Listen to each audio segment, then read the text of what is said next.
बोलेंगे भारत माता की, भगवान श्री रामचंद्र भगवान की, कृष्ण भगवान की, भगवान बुद्ध की, भगवान महावीर की, गुरु गोविंद सिंह महाराज की, आसाराम बापू की, सनातन धर्म की। परम आराध्य हमारे हृदय में विराजमान नारायण सरकार के स्वरूप आसाराम बापू के चरणों में मैं पुनः अपनी प्रार्थना प्रस्तुत करते हुए आपके सामने कुछ क्षण के लिए हम अपनी भागवत, जिसकी पाठ हमारे पूर्वजों ने पढ़ाई थी, मैं कुछ क्षण के लिए इसे अपने हृदय से हटा रहा हूं। मैं अपनी अभिव्यक्ति, यह जो भारत का संविधान है, इस संविधान के अनुच्छेद 19 वाक्य स्वतंत्रता के अधिकार के अंतर्गत रखूंगा। मैं आज एक संत के नाते जो षड्यंत्रकारी हैं, उन्होंने भारत के संतों पर उंगली उठाकर हमें कटघरे में खड़ा किया है। मैं संत के रूप में नहीं, लेकिन भारत माता का एक पुत्र और भारत के संविधान के नजरिए से एक नागरिक होने के नाते भारत के संविधान से और टोटल बिकी हुई कुछ, मैं अब नाम नहीं लूंगा, उनसे कुछ सवाल करना चाहूंगा, क्योंकि संविधान हमें भी अधिकार देता है और उस अधिकार पर हमला करना ये कहां की मानवता है। मैं जरा नोट करके बताता हूं आपको। आसाराम बापू के बारे में हमारे संत समाज कह चुके हैं, इसलिए मैं उसमें नहीं जाऊंगा। लेकिन आज का ही दिन है, 2008 में, आज के दिन इसी मंच पर जब ये कुकुरमुत्ते की तरह बरसात में उगने वाले कुछ बिके हुए लोग ने जब बापू पर अनर्गल वार्तालाप कर रहे थे और जो बरसाती भदैया मेढक होता है उसकी तरह जब टर टर कर रहे थे, तो हम चार संत इसी मंच पर बापू के चरणों में आए थे।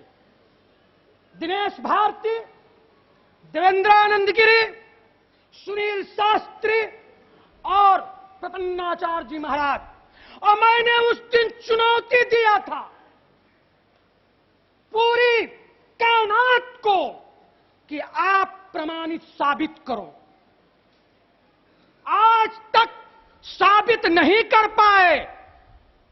सारे उस समय के लगाए हुए सारे आरोप का दस्तावेज आपको सुपुर्द किया था। उस समय जो षड्यंत्रकारी थे उनका मैंने भी टेस्ट करके आपको दिया था, लेकिन आपने नहीं दिखाया। आप वही लोगों को दिखलाए। कोई आकर कहा बापू मेरी पत्नी वापस करो, उसकी पत्नी का एफिडेविट से लेकर सारे मुकदमे पर मैंने सफाई एक एक कर दिया था। आज तक कोई भी आकर जवाब हमको नहीं मिल सका। ये कहां की नागरिकता है? कैसी भारत की संविधान की अवमानना है? मैं भारत के संविधान में एक कानून बता रहा हूं, कृपया नोट करिएगा।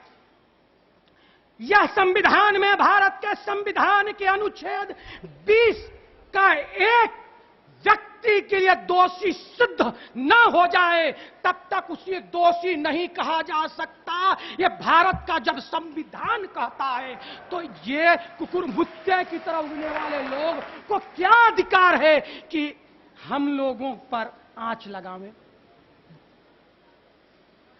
यह बात को सत्ता और बिके हुए कुछ लोग कहां तक ले गए? ले गए कि उन पे सीबीआई नियुक्त करो। सर्वोच्च न्यायालय ने कहा कि कुछ आधार तो दो। कोई आधार नहीं दे पाए और वो केस खारिज हुआ था। जिनको चाहिए उसका नकल आके ले लेना। जगत गुरु जयेंद्र सरस्वती पर भी आपने लगाया, सर्वोच्च न्यायालय ने केस खारिज किया, कुछ नहीं हुआ। क्यों नहीं मीडिया ने दिखाया? क्यों नहीं दिखाए? आगे आज आप जो मैटर खड़ा कर रहे हो, उस मैटर पर मैं अब कुछ आपको बड़ी रोचक चीज नजर में डाल रहा हूं। मेरे पास ये दोनों एफआईआर की कॉपी और मेडिकल की, ये दोनों मेरे पास है। जिस मीडिया बंधु को चाहिए उन्हें मिल जाएगा। मैं पूछना चाह रहा हूं, हम दोषी हैं, मैं अभी कुछ नहीं कर सकता, लेकिन मैं एक सवाल खड़ा कर रहा हूं पत्रकार बंधुओं पर, खुल के। आप किस आधार पर, जब संविधान हमें कहता है कि जब तक दोष साबित न हो जाए तब तक उसे दोषी न माना जाएगा, आपने हमारे आसाराम बापू को दोषी कैसे कहा? यह संविधान का अवमानना है। यह भारत के संविधान का अवमानना है। और दूसरी बात, हम इस केस के संबंध में 2 मिनट ले रहा हूं। दिल्ली में एफआईआर हुआ, आया कहां?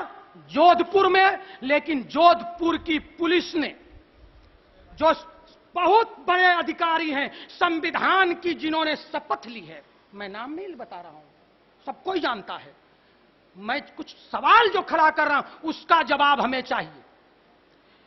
उन्होंने प्रेस वार्ता में कहा कि बापू पर जो एफआईआर आया है दिल्ली से, वह एफआईआर और लड़की के बयान एवं उसके मेडिकल रिपोर्ट में बलात्कार की पुष्टि नहीं होती है, इसलिए बलात्कार की धारा से मुक्त किया जाता है। लेकिन 6 घंटा के अंदर वो संविधान के कसम खाने वाला अधिकारी पलटता क्यों है? अगर उसकी भी चैनल पे चलाई गई सूचना, इससे हमको समझना चाहिए अपने भक्तगणों को कि इसमें क्या है। और मैं सुनील शास्त्री एक सवाल आगे कर रहा हूं कि आज तक तो आपने माफी नहीं मांगी, क्यों नहीं मांगी? और अगर हमारे भी संत समाज की बहुत बड़ी संत हैं, ये शांति शांति शांति कहते हैं, इसलिए इनको इतना शांति मत समझो।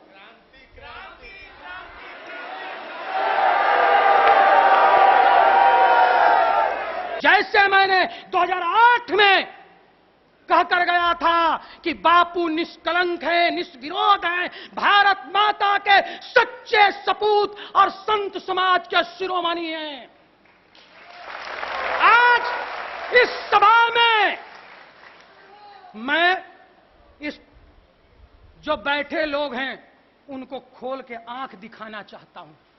एक घटना से, बापूजी आपको याद होगा, रामचंद्र वीर ने गोहत्या के लिए आंदोलन किया था, अनशन की थी, 184 दिन अनशन चला था दिल्ली में। तब प्रभुदत्त ब्रह्मचारी और करपात्री जी महाराज ने गोहत्या आंदोलन चलाई थी। श्रीमती इंदिरा गांधी उस समय प्रधानमंत्री थी। बापूजी आगे आगे गाय चल रहा था, शायद उसमें आप सम्मिलित भी होंगे, और पीछे पीछे हमारे संत चल रहे थे, और सत्ता के मद में मतवाले लोगों ने बेमंत से गोली चार्ज किया था, और उसमें संत भी मरे थे और गौ भी मरी थी। करपात्री जी महाराज का वह विज्ञप्ति, उस समय मीडिया नहीं थी, उस समय पेपर मीडिया थी, आर्यावर्त और केसरी में छपाता। कल्याण गौ अंक विशेषांक निकाल के देखो। उस समय करपात्री जी ने हाथ जोड़कर कहा था, हे सत्ता के अधीनों, हमारे पूर्वजों ने संविधान स्वीकार किया है, उसमें भी मेरा भी हक है, मैं भी भारत का नागरिक हूं। आपने संतों को मारा, जाओ हम संतों का खून माफ करते हैं, लेकिन याद रखना एक गाय की हत्या हुई, जाइए आपका कुल का नाश गोपाष्टमी तिथि में होगा। सब लोग भूल गए, मैं नहीं भूला, मैं नाम दे रहा हूं। अब संजय गांधी मरे आकाश में, तिथि था गोपाष्टमी। इंदिरा मरी आवास में, तिथि था गोपाष्टमी। राजीव मरे मद्रास में, तिथि था गोपाष्टमी। संत अवज्ञा करुफल जैसा, मैं रामचरितमानस का उद्घोष कर रहा हूं, संत अवज्ञा करुफल जैसा, जरई नगर अनाथ कर जैसा। मैं भारत माता को बचाना चाहता हूं। यही बात जयेंद्र सरस्वती के समय में सबसे पहले बापू ने जयललिता से कहा था, जयललिता जी इतना बड़ा मत कीजिए क्योंकि विनाश आ जाएगा। नहीं लोग समझे, एक सुमानी में जयललिता जी की और केंद्र की सरकार की औकात सामने आ गई।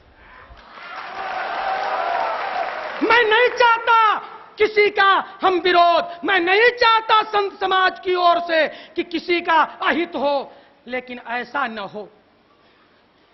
हम भी मानव हैं, हम भी भारत माता के राम का भजन करने वाले एक उसके भक्त हैं। अरे दिन भर एक मजदूरी करता है तो उसको भी शाम को पगार मिलती है, लेकिन जिसने अपने जीवन के 84-85 वर्ष तक राम का नाम लेकर जिया, उस व्यक्ति पर क्या उसका कोई मजदूरी नहीं है?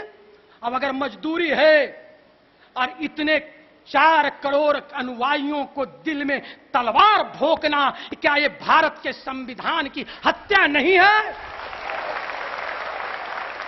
रेप केस सुनते सुनते मेरा कान खराब हो गया है। मैं पूछना चाहता हूं, उंगली उठा रहा हूं, संविधान ने कह दिया हूं वाक्य स्वतंत्रता का अधिकार के अंतर्गत मैं संविधान के दायरा बता रहा हूं। हमें भी कुछ अधिकार जो मिले हैं उस अधिकार से लेते हुए 25-26 भारत के संविधान के अनुच्छेद 25-26 धर्म स्वतंत्रता का अधिकार के अंतर्गत। बात सुनते सुनते मेरी कान पीड़ित हो गया है। मैं पूछना चाहता हूं, आज कुछ नेता लोग अरफलाप बात कर रहे हैं, मैं पूछना चाहता हूं जिस पार्टी के हैं उनके पार्टी के कितने लोग पे पहले मुकदमा चल रहे हैं, पहले उनको क्यों नहीं वो फांसी पे चढ़ा रहे हैं? उस व्यक्ति को पहले फांसी पे क्यों नहीं चढ़ा रहे हो जो संविधान की कसम खाया है कि बलात्कार बलात्कार बलात्कार?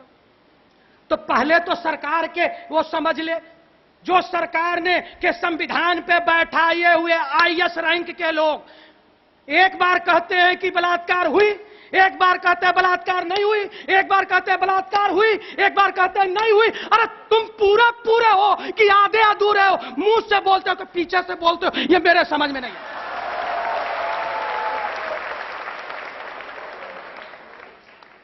भारत माता की, सकल सनातन धर्म की। 2 नारे और हैं। देश की रक्षा कौन करेगा? संस्कृति की रक्षा कौन करेगा? बापू की रक्षा कौन करेगा? भारत माता की, भारत माता की।